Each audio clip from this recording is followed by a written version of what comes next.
নিৰ্বাচনৰ পিছত আকৌ নিৰ্বাচন কামৰূপ জিলাৰ সদৰ আমিনগাঁৱত আজি অনুষ্ঠিত হৈছে পুনৰ নিৰ্বাচন আজি উকিল সন্থা কামৰূপৰ সাধাৰণ নিৰ্বাচন এই নিৰ্বাচনৰ সভাপতিৰ পদত 2 গৰাকী উপসভাপতিৰ পদত 3 গৰাকী সাধাৰণ সম্পাদকৰ পদত 2 গৰাকী সহকাৰী সম্পাদকৰ পদত 4 গৰাকী সাংস্কৃতিক সম্পাদকৰ পদত 2 গৰাকীকে ধৰি সৰ্বমুঠ প্ৰায় 29 গৰাকী প্ৰাৰ্থীয়ে প্ৰতিদ্বন্দ্বিতা আগবঢ়ায়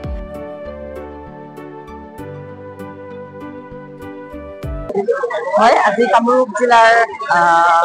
নিৰ্বাচন আছে আৰু নিৰ্বাচন আমি ভোটলৈ আহিছো ভাল লাগিছে আমাৰ বহু কেইগৰাকী প্ৰতিদ্বন্দ্বী আছে আৰু সকলোকে শুভেচ্ছা জনাইছো উপযুক্ত গৰাকী বাছনি হৈ আহক জয়যুক্ত হওক আৰু বাৰৰ উন্নয়নৰ কাৰণে কাম কৰক এতিয়ালৈকে বহুবাৰ ভোট দিলো মই অকল আমিনগাঁও বাৰৰে নহয় মই বঙাইগাঁও বাৰৰো আৰু চিৰাং বাৰৰো মেম্বাৰ হয় তো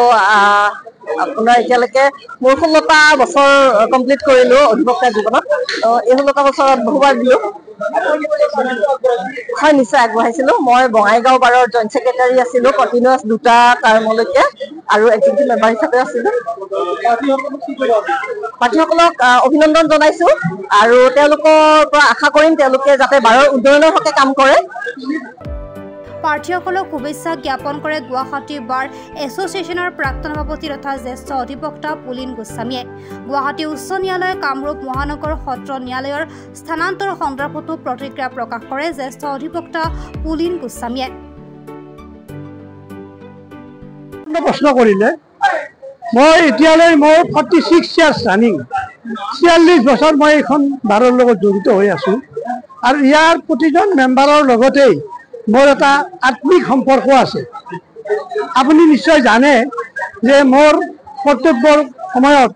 CJM আদালতটো নিয়াৰ কাৰণে এটা মানে ভীষণ যুদ্ধ চলিছিল আৰু এই যুদ্ধত মই যিখিনি পাৰোঁ মোৰ ফালৰ পৰা য'ত পৰমাস্তি চেষ্টা কৰিছিলোঁ DCয়ে হওক অপৰ মহলাই হওক হাইকোৰ্টেই হওক কাকো মই বাদ দিয়া নাছিলোঁ প্ৰত্যেকৰ ওচৰ চাপিছিলোঁ যে আমাৰ নিৰাপত্তাৰ কাৰণে আপোনালোকে অন্তত এই স্থানান্তৰ শব্দটো পৰিহাৰ কৰিব লাগিব কাৰণ আজি 115 বছৰ পুৰণি আমাৰ এখন বাৰ আমাৰ উকিল সন্থাৰ যিটো ঐতিহ্য আছে সেইখন দাঙি নি এখন গুমটি দোকানৰ নিচিনা এঠাইত বহাই দিব আৰু আমাৰ অধিবক্তাসকলৰ আলায়াথানি হ'ব লগতে যিখিনি মানুহে আদালতত আইনী সাহায্য বিচাৰি আহে তেখেতসকলৰ যথেষ্ট হাৰাশাস্তি হোৱাৰ সম্ভাৱনা থাকে তেতিয়া মোক এজনে প্ৰশ্ন কৰিছিল ৰিপৰ্টাৰে যে কালি যদি বুলডোজাৰ চলাই দি ভাঙি দিয়ে কি কৰিব তেতিয়া মই কৈছিলোঁ যে বুলডোজাৰখন প্ৰথমতে মোৰ বিক্ৰী উঠি যাব লাগিব তাৰপিছত আমাৰ হেজাৰ এডভকেট আছে তেখেতসকল ওলাই আহিব কাৰণ এইটো মোৰ ব্যক্তিগত স্বাৰ্থৰ কাৰণে মই নামা নাই মই নামিছোঁ আমাৰ সমূহীয়া স্বাৰ্থৰ কাৰণে আৰু আমাৰ স্বাৰ্থ ইয়াতে জড়িত হৈ আছে যে আজি গুৱাহাটী আদালত বুলিলে আজি বৰ্তমান যিখিনি ঠাইত আমাৰ আদালত আছে সেই ঠাইখিনিকেই বুজে আন ঠাইৰ কথা তালৈ প্ৰশ্নই নাহে কিমানজন প্ৰাৰ্থী এইবাৰ প্ৰাৰ্থী বহুত আছে প্ৰত্যেকটো পোষ্টৰ এগেইনষ্টে 3-4জনকৈ আছে আৰু চবে আশাবাদী চবে বন্ধুত্বমূলক প্ৰতিদ্বন্দ্বিতা আগবঢ়াইছে আৰু আমাৰ প্ৰতি বছৰে 12 ইলেকশ্যন অনুষ্ঠিত হয় এইবাৰো হৈছে তেনেকৈ আৰু সকলোবিলাকে উপভোগ কৰিছে আপোনাৰ অধিবক্তা জীৱনত কিমানবাৰ ভোট দিলে বহুতবাৰ 2014 চনৰ পৰা দিছোঁ নিজেও প্ৰতিদ্বন্দ্বিতা কৰিছিলোঁ কিন্তু এইবাৰ মই প্ৰতিদ্বন্দ্বিতা কৰা নাই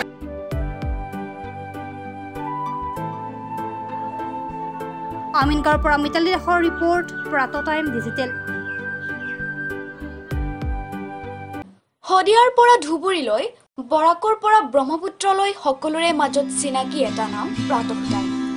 থলুৱা ভাষা কৃষ্টি আৰু সত্য বাতৰিৰ আধাৰত প্ৰতিষ্ঠিত খবৰ প্ৰাত টাইমৰ প্ৰতিটো বা বাতৰি পুংখানুপুংখভাৱে চাবলৈ Facebook YouTube website Twitter Instagram আৰু ব্লগাৰ পেজত লাইক আৰু ফ'ল' কৰক